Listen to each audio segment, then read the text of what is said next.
एक झटका और पूरा शहर दहशत में आ गया। धरती इतनी जोर से कांपी कि लोग अपने घरों और इमारतों से निकलकर सड़कों पर भागने लगे। ऊंची ऊंची बिल्डिंग्स हिलने लगी, दीवारों में दरारें पड़ गईं और कुछ ही सेकंड में चारों तरफ अफरा तफरी मच गई। ये कोई मामूली भूकंप नहीं था। कोलंबिया में धरती के अंदर ऐसा विस्फोटक कंपन हुआ कि रिक्टर स्केल पर इसकी तीव्रता 7.4 दर्ज की गई। सोचिए, जिस वक्त लोग अपने घरों में थे उसी वक्त जमीन उनके पैरों के नीचे कांपने लगी। कहीं लोग बच्चों को लेकर बाहर भागे तो कहीं ऊंची ऊंची इमारतें खाली करा दी गईं। और सबसे डराने वाली बात यह कि इस भूकंप के झटके सिर्फ कोलंबिया तक सीमित नहीं रहे, पड़ोसी इक्वाडोर तक धरती हिल गई।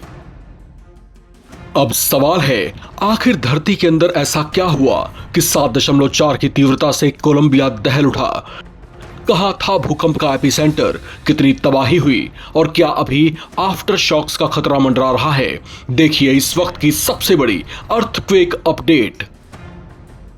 कोलंबिया में सिर्फ भूकंप नहीं आया, धरती इतनी जोर से कांपी कि पल भर में ही पूरे देश का हुलिया बदल गया। अमेरिकी भूवैज्ञानिक सर्वेक्षण यानी यूएसजीएस और कोलंबिया की एजेंसी ने इस भूकंप की तीव्रता 7.4 बताई। भूकंप का केंद्र कोलंबिया के चोको प्रांत में सैन होसे डेल पल्मार के पास बताया गया है। यह इलाका राजधानी बोगोटा से करीब 400 किलोमीटर पश्चिम में स्थित है। भूकंप की गहराई करीब 79 किलोमीटर या उससे ज्यादा बताई गई।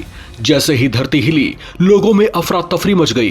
बोगोटा समेत कई इलाकों में लोग अपने घरों और दफ्तर से बाहर निकलकर खुले स्थानों की तरफ भागते दिखाई दिए।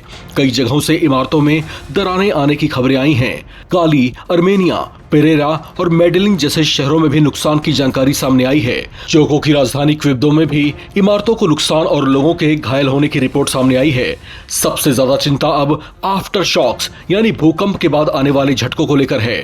अधिकारियों ने लोगों से क्षतिग्रस्त इमारतों में वापस जाने से बचने की अपील की है, क्योंकि बड़े भूकंप के बाद आने वाले झटके पहले से कमजोर इमारतों को और नुकसान पहुंचा सकते हैं।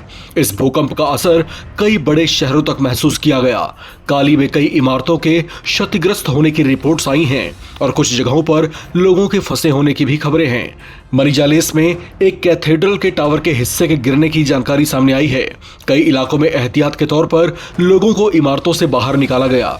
कुछ शहरों में हवाई अड्डों के संचालन पर भी असर पड़ा है और नुकसान का आकलन करने के लिए उड़ानों को रोक दिया गया। और अब सबसे अहम बात, शुरुआती रिपोर्ट्स आने के बाद से हताहतों और नुकसान के आंकड़ों में लगातार बदलाव हो रहा है। इसलिए राहत और बचाव एजेंसियां अभी भी अलग अलग इलाकों में नुकसान का आकलन कर रही हैं। अधिकारियों की प्राथमिकता इस वक्त मलबे में फंसे लोगों को निकालना, घायलों को अस्पताल पहुंचाना और कमजोर इमारतों को खाली कराना है। यानी एक तरफ 7.4 तीव्रता के भूकंप ने कोलंबिया को हिला दिया है, तो दूसरी तरफ अब पूरी नजर इस बात पर है कि आफ्टर शॉक्स कितने तेज आते हैं और कुल नुकसान कितना होता है। फिलहाल लोगों को खुले और सुरक्षित स्थानों पर रहने, क्षतिग्रस्त इमारतों से दूर रहने और प्रशासन के निर्देशों का पालन करने की सलाह दी जा रही है।